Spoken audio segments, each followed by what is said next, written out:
All right, so we got the notes for features of rational functions. So this is putting all the previous sections together. So locating the horizontal and vertical asymptotes, x and y intercepts, and then your holes when you are doing the graphs. Each form, standard versus factor, is used to find different values.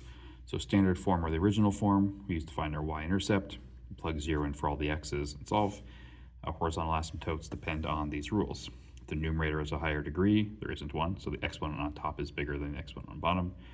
If they have the same degree, you just look at the coefficients, the lead terms, and then if the denominator has a larger degree, then it's y equals 0.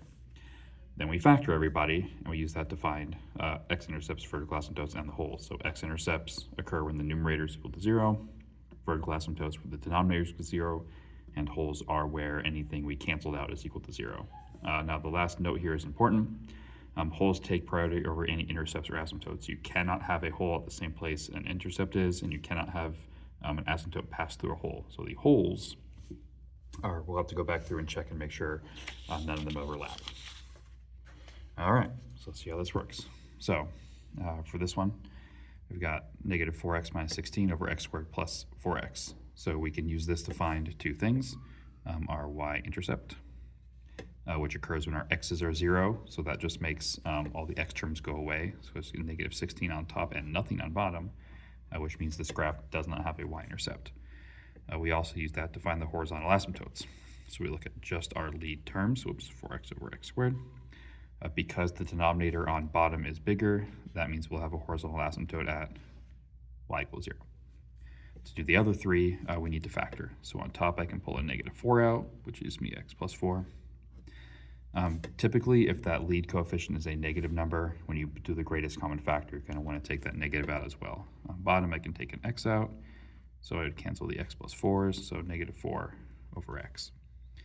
So for x-intercepts, those occur where the numerator is equal to 0, which has no solutions. Negative 4 is never 0. Vertical asymptotes occur where the denominator is equal to 0. So we have a vertical asymptote at x equals 0. And lastly, our holes. So to find our holes, we take the thing we canceled, set it equal to 0. So we have a hole at x equals negative 4.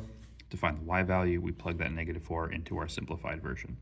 So the y value would be negative 4 over negative 4 or 1. So a hole at negative 4 comma 1.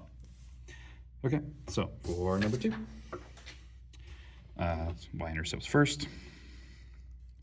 So all the x's become 0, so it leaves us 20 on top, nothing on bottom. So once again, we do not have any y-intercepts.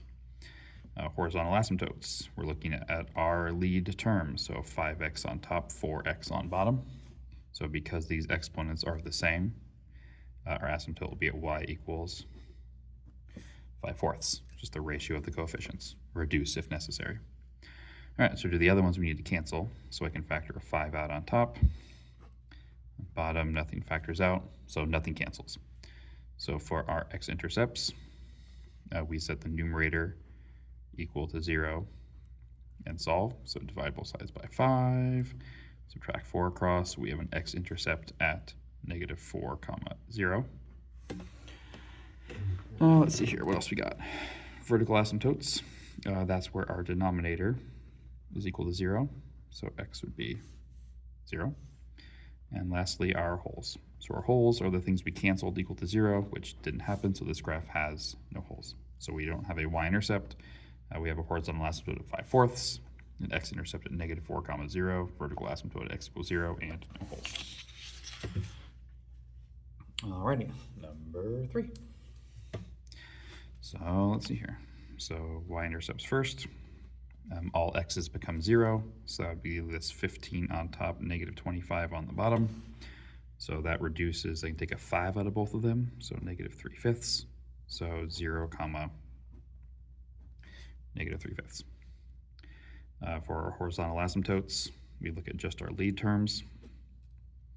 Negative 3x, so degrees are the same, so y equals negative 3/5. So let me factor. So we'll pull our negative 3 out, which gives us x minus 5. Remember, if the lead term is negative, you want to pull the negative out when you factor. On bottom, I can take the 5 out. So x minus 5. So those cancel. So we just have negative 3 over 5. Okay, so x-intercepts. That occurs where the numerator is equal to 0, which doesn't ever happen. The vertical asymptotes, where the denominator is equal to 0. That never happens. 5 is never 0. And lastly, our holes. So our holes, the things we canceled, are set equal to 0.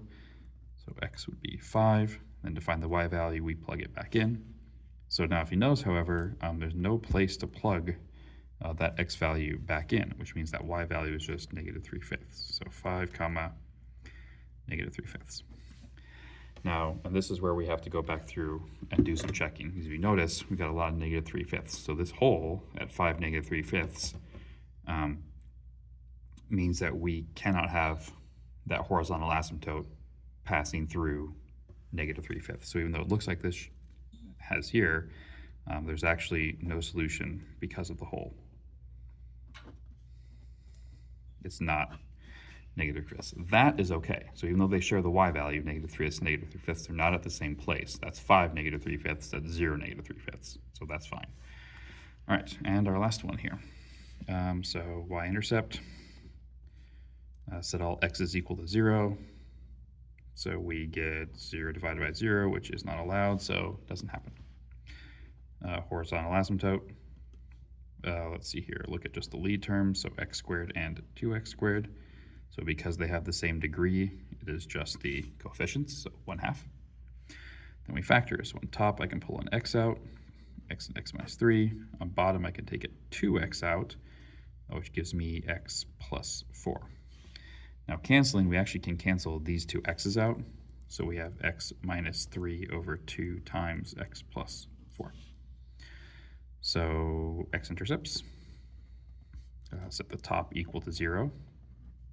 So x equals 3. So 3 comma 0 is my x-intercept. Vertical asymptotes, set the bottom equal to 0. So I can divide by 2. X equals -4. And then lastly, our holes. So the holes, the thing we canceled was the x, so set that equal to 0, and that's actually done. There's nothing to solve. So to find the y value, we take that x value and plug it back in. So 0 minus -3 over 2 times 0 plus 4. So that's -3 on top, that's 8 on bottom. So 0 comma -3/8. So let's see here. So there is no overlap. So 0, -3/8. -3/8 doesn't appear over here. The vertical asymptote is not x equals 0. So those two are fine. These are not repeated down here. We don't have any intercepts that are exactly at the same place. So this would be our 5 values for that equation. And that brings us to the end of the section.